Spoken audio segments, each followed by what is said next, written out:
आज के इस चर्चा में आप सबका स्वागत है। हमारे सामने ना प्राचीन भारतीय समाज और दर्शन से जुड़े कुछ बड़े दिलचस्प दस्तावेज हैं। इनमें वर्ण व्यवस्था का जिक्र है, जीवन के 4 पड़ाव मतलब आश्रम, फिर जीवन के लक्ष्य जिन्हें पुरुषार्थ कहा गया, और हाँ, कुछ खास तरह के कर्तव्य या कहें कि ऋण, इनका भी वर्णन है।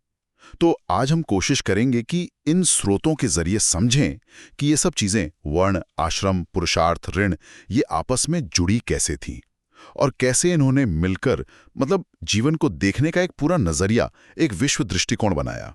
तो चलिए इस सोच की गहराइयों में उतरते हैं। शुरुआत करते हैं वर्ण व्यवस्था से। जो स्रोत हमारे पास हैं वो बताते हैं कि प्राचीन समाज को 4 खास समूहों में या वर्णों में बांटा गया था: ब्राह्मण, क्षत्रिय, वैश्य और शूद्र। हर वर्ण के अपने कुछ तय काम थे, जिम्मेदारियां थीं। हाँ, और यहाँ ये ध्यान रखना जरूरी है, जैसा कि स्रोत भी इशारा करते हैं, कि समय के साथ खासकर उत्तर वैदिक काल के बाद ये जो वर्ण व्यवस्था थी ये ज्यादा जटिल हो गई और जन्म पर आधारित हो गई, जिसे हम आज जाति व्यवस्था के रूप में ज्यादा जानते हैं। देखिए, हम यहाँ सिर्फ वो बता रहे हैं जो स्रोतों में लिखा है। किसी व्यवस्था का समर्थन करना या विरोध करना हमारा मकसद बिल्कुल नहीं है। ये बस उस समय की जो सामाजिक संरचना थी उसका एक पहलू था। ठीक है, ये स्पष्ट करना जरूरी था। तो समाज की ये संरचना हो गई। इसके बाद व्यक्ति के जीवन को कैसे देखा जाता था, यहीं पर मुझे लगता है आश्रम व्यवस्था का जिक्र आता है। बिल्कुल। स्रोत बताते हैं, जैसे मनुस्मृति है या जाबाला उपनिषद है, कि जीवन को 4 चरणों या आश्रमों में बांटा गया था। हाँ, बिल्कुल।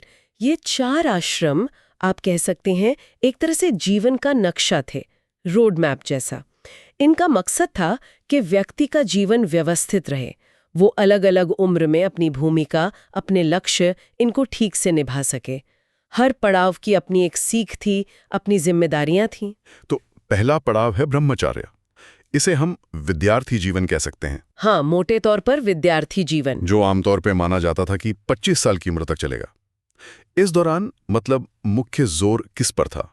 ज्ञान हासिल करने पर। हाँ, ज्ञान प्राप्त करना, गुरु की सेवा करना, इंद्रियों पर थोड़ा नियंत्रण रखना, भिक्षा से जीवन चलाना, ये सब सांसारिक गतिविधियों से थोड़ी दूरी।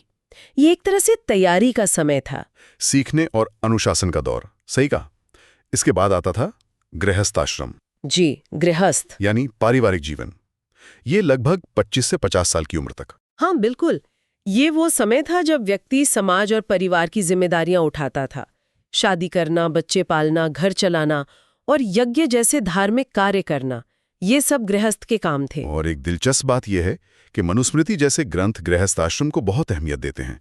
इसे बाकी सभी आश्रमों की जड़ या आधार तक कहा गया है। ऐसा क्यों? शायद इसलिए क्योंकि यही वो आश्रम है जो समाज को असल में चलाता है, उसे बनाए रखता है।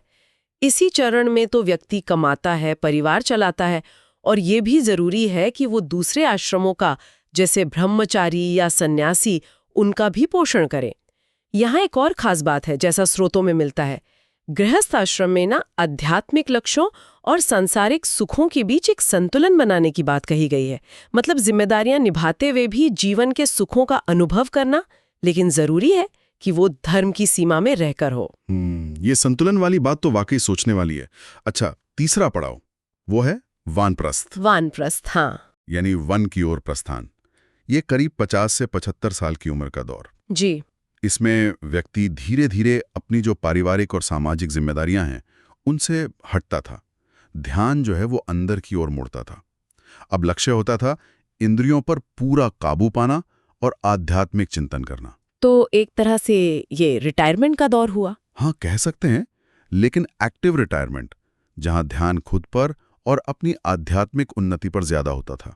और स्रोत ये भी बताते हैं कि मनु ने कुछ शर्तें भी रखी थी वानप्रस्थ में जाने के लिए। शर्तें?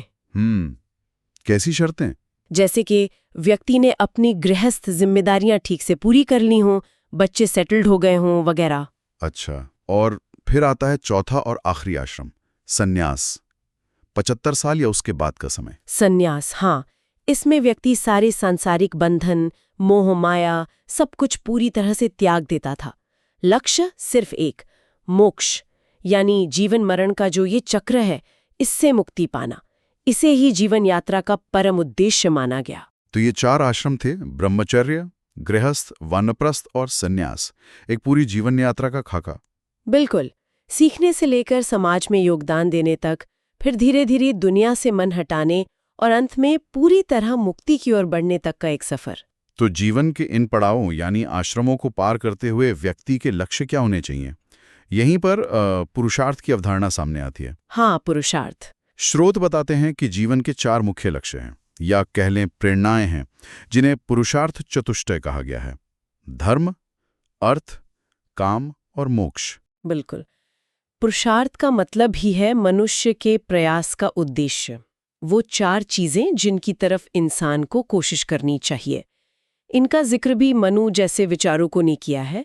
इनका असल मकसद था इंसान की जो स्वाभाविक इच्छाएं होती हैं, जैसे सुख की चाह, धन की चाह, और जो समाज के नियम हैं, उम्मीदें हैं, उनके बीच एक तालमेल बिठाना। ये व्यक्ति को एक दिशा देते थे ताकि वो अपनी प्रकृति को थोड़ा काबू में रखते हुए जीवन के जो बड़े लक्ष्य हैं, खासकर मोक्ष, वहां तक पहुंच सके। लेकिन क्या सभी इन चारों लक्ष्यों को मतलब एक जैसा महत्व देते थे, या इसमें भी अलग अलग विचार थे? नहीं, यहाँ बिल्कुल अलग अलग नजरिए मिलते हैं। जैसे महाभारत है, मनुस्मृति है, ये ग्रंथ चारों पुरुषार्थों को मानते हैं, लेकिन वो धर्म को सबसे ऊपर रखते हैं। उनके हिसाब से क्रम ऐसा है: सबसे पहले धर्म, फिर अर्थ यानी भौतिक समृद्धि, फिर काम यानी इच्छा पूर्ति, और अंत में मोक्ष, जो इन सबसे परे है, अनुभवातीत है। और कोई बिल्कुल अलग सोच भी थी? उनका नजरिया तो एकदम ही अलग है। स्रोत बताते हैं कि चारवाक वाले सिर्फ अर्थ और काम पर जोर देते थे, मतलब पैसा कमाओ और जीवन का आनंद लो, बस। उनके लिए धर्म और मोक्ष जैसी बातें वो कहते थे बेमानी हैं। उनका मानना था कि सुख ही असली चीज है और मरने के बाद तो कुछ है नहीं, इसलिए इसी जीवन में जितना हो सके मजा लेना चाहिए। स्वर्ग वगैरह सब यही है। बाप रे ये तो बिल्कुल ही दूसरी दिशा हो गई। अच्छा, और योग वशिष्ठ, उनका क्या कहना था? योग वशिष्ठ का जोर आत्मशुद्धि और मन की शांति पर ज्यादा है। उनके लिए सबसे बड़ा पुरुषार्थ है खुद को जानना, यानी आत्म साक्षात्कार।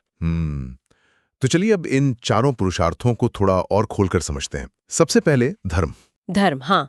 धर्म शब्द का मतलब बताया गया है धारण करना, या जिसे धारण किया जाए।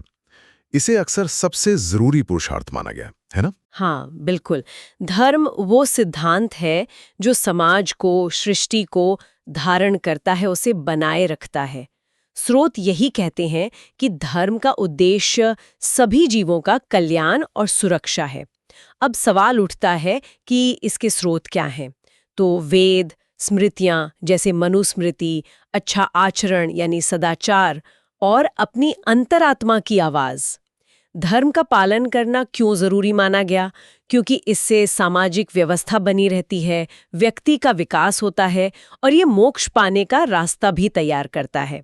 ये भी कहा गया कि धर्म ही है जो इंसान को जानवरों से अलग करता है। पर क्या धर्म सबके लिए एक जैसा था, या इसमें भी कुछ भेद थे? नहीं, इसे अलग अलग स्तरों पर देखा गया। एक तो था सामान्य धर्म, जो सबके लिए था, जैसे सच बोलना, अहिंसा का पालन करना, चोरी न करना, दया भाव रखना। भगवद गीता में ऐसे कई सामान्य धर्म गिनाए गए हैं। फिर होता था विशेष धर्म, जो व्यक्ति की स्थिति, उसकी भूमिका पर निर्भर करता था।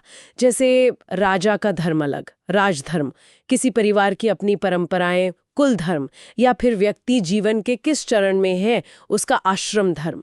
और एक आपद धर्म का भी जिक्र है, मतलब संकट के समय में पालन किए जाने वाले नियम, जो शायद सामान्य नियमों से कुछ अलग हो। अच्छा, ये तो हुई धर्म की बात। अब आते हैं दूसरे पुरुषार्थ पर, अर्थ। अर्थ, हाँ। इसका सीधा मतलब तो भौतिक सुख सुविधाएं, धन दौलत, या कहें सांसारिक समृद्धि, यही है ना? हाँ, अर्थ मतलब जीवन चलाने के लिए जो जरूरी साधन है, वो सब। और दिलचस्प बात यह है कि कौटिल्य ने अपने ग्रंथ अर्थशास्त्र में अर्थ को बहुत ज्यादा महत्व दिया है, यहाँ तक कि उसे परम धर्म यानी सबसे बड़ा धर्म कह दिया है। उनका मानना था कि बाकी सब कुछ, धर्म भी अर्थ पर ही टिका है। उनका कोई खास कथन है इस बारे में, कुछ याद है? हाँ, कौटिल्य का एक बहुत मशहूर वाक्य है कि अर्थ ही प्रधान है। वो कहते थे कि चाहे कोई कितना भी विद्वान हो, गुणी हो, अच्छा वक्ता हो या बहुत क्रियाशील हो, लेकिन अगर उसके पास अर्थ यानी धन नहीं है तो समाज में उसका मूल्य कम हो जाता है। श्रोत में अर्थम जगत मूलम का भी जिक्र मिलता है, यानी दुनिया की जड़ में अर्थ ही है। ये दिखाता है कि भौतिक जरूरतों को बिल्कुल भी नजरअंदाज नहीं किया गया था। अब तीसरा पुरुषार्थ, काम। इसका मतलब आमतौर पर इच्छापूर्ति या आनंद समझा जाता है। हाँ, काम यानी इच्छाएं, वासनाएं और उनसे मिलने वाला सुख। इसमें इंद्रिय सुख, खासकर यौन सुख शामिल है, लेकिन बात सिर्फ यहीं तक सीमित नहीं है। कला का आनंद लेना, सौंदर्य का आनंद या बच्चों से मिलने वाली खुशी, ये सब भी काम के दायरे में आ सकते हैं। लेकिन क्या इस पर कोई रोक टोक, कोई अंकुश था? बिल्कुल। शास्त्रों में जोर इसी बात पर है कि काम का अनुसरण धर्म के दायरे में रह के ही किया जाना चाहिए। ये जरूरी है। मतलब इच्छाओं की पूर्ति जरूर हो, लेकिन नैतिक और सामाजिक नियमों को तोड़कर नहीं।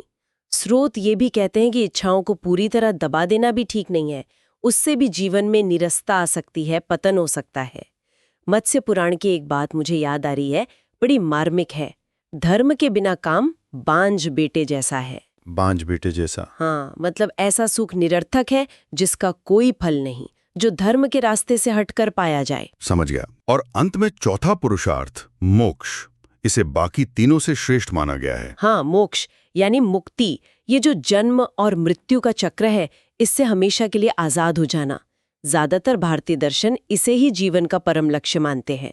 इसके लिए निर्वाण, कैवल्य, मुक्ति जैसे अलग अलग शब्द भी इस्तेमाल होते हैं। और इसे पाने का रास्ता क्या बताया गया है? साधन क्या है? स्रोत बताते हैं कि इसके मुख्य रूप से 3 मार्ग हैं। ज्ञान मार्ग यानी सही ज्ञान हासिल करके, भक्ति मार्ग यानी ईश्वर के प्रति पूर्ण प्रेम और समर्पण से, और कर्म मार्ग यानी बिना फल की इच्छा के अपने कर्तव्य करते रहने से। भगवत गीता जैसे ग्रंथ कहते हैं कि ये शरीर एक बंधन है, ये दुनिया एक तरह का भ्रम, माया है, और सांसारिक सुख तो आते जाते रहते हैं, अस्थिर हैं। इन सब से ऊपर उठकर अपने असली स्वरूप को जानना और जन्म मरण से मुक्त हो जाना, यही मोक्ष है।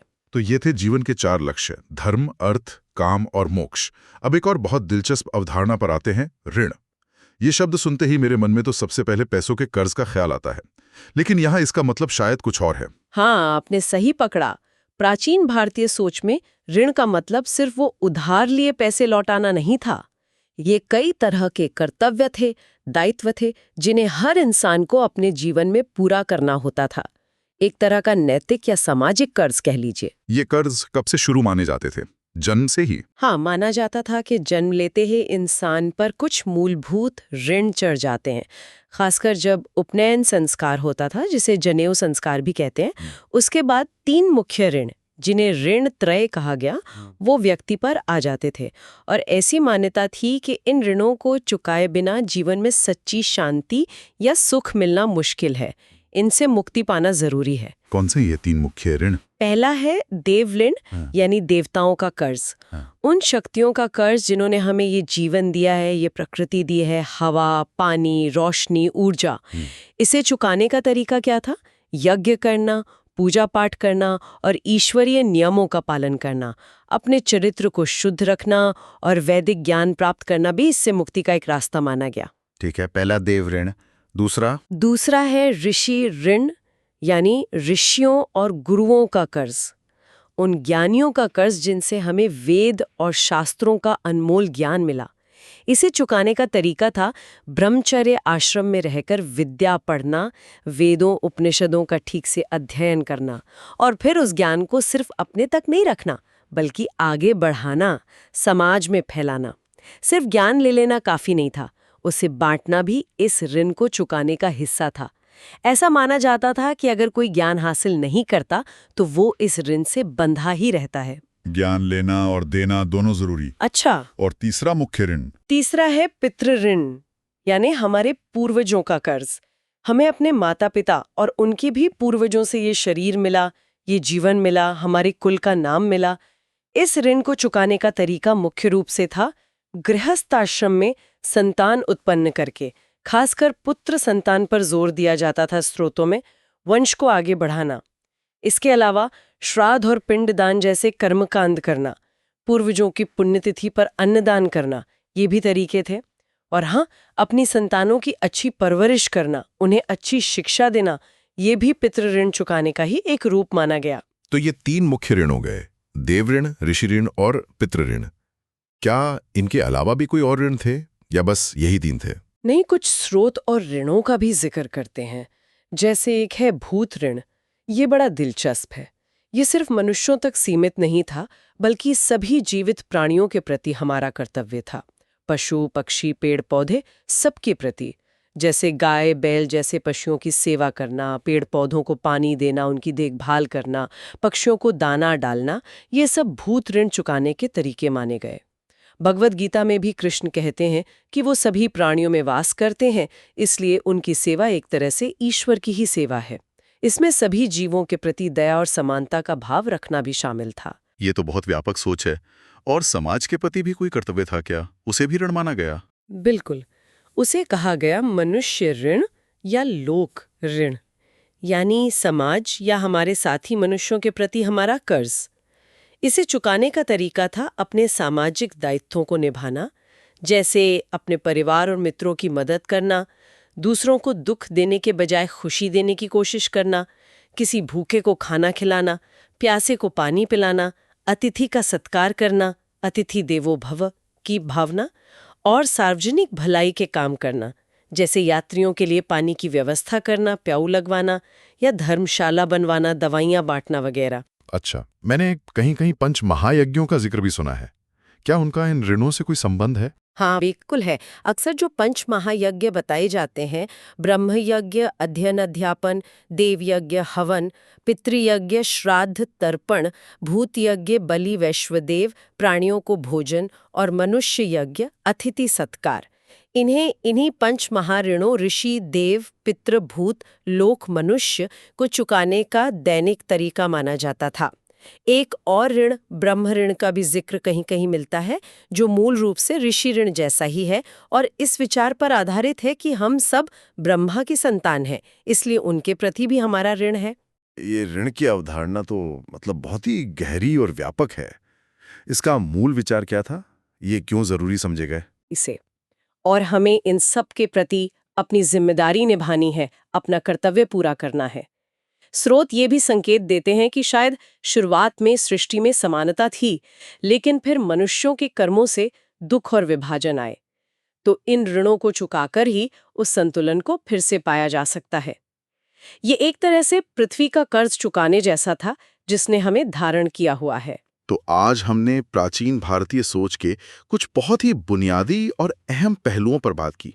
वर्ण, आश्रम, पुरुषार्थ और ये ऋण की अवधारणा, ये सब मिलकर वाकई एक बहुत गहरी और कह सकते हैं एक विस्तृत जीवन दृष्टि बनाते हैं। हाँ, और सबसे दिलचस्प बात शायद ये है कि ये सारी अवधारणाएं अलग-अलग नहीं है। ये सब एक दूसरे से गहराई से जुड़ी हुई हैं। जैसे वर्ण समाज में आपकी जगह और भूमिका तय करता था, आश्रम आपके जीवन के पड़ाव बताता था, पुरुषार्थ उन पड़ावों के लक्ष्य तय करते थे, और ऋण उन लक्ष्यों को पाने के दौरान आपके जो कर्तव्य है उनकी याद दिलाते थे। ये सब मिलकर व्यक्ति और समाज दोनों के जीवन को एक संरचना, एक दिशा देने की कोशिश करते थे। ये सब जानने के बाद मेरे मन में एक सवाल उठ रहा है। हाँ, पूछिए। नहीं, एक विचार आ रहा है कि हाँ, और वो शायद ये कि आज के समय में, इस आधुनिक युग में, इन प्राचीन विचारों की, खासकर ये जो ऋण या कर्तव्य की भावना है, इसकी क्या कोई प्रासंगिकता बची है? आज हम पैसों के कर्ज की तो बहुत बात करते हैं, लेकिन क्या इनके अलावा भी हमारे कोई ऋण है? क्या समाज के प्रति, इस पर्यावरण के प्रति या आने वाली पीढ़ियों के प्रति हमारे कुछ ऐसे ही नैतिक कर्तव्य हैं जिन्हें हमें आज पहचानने और शायद निभाने की जरूरत है? इस पर सोचना यकीनन दिलचस्प होगा।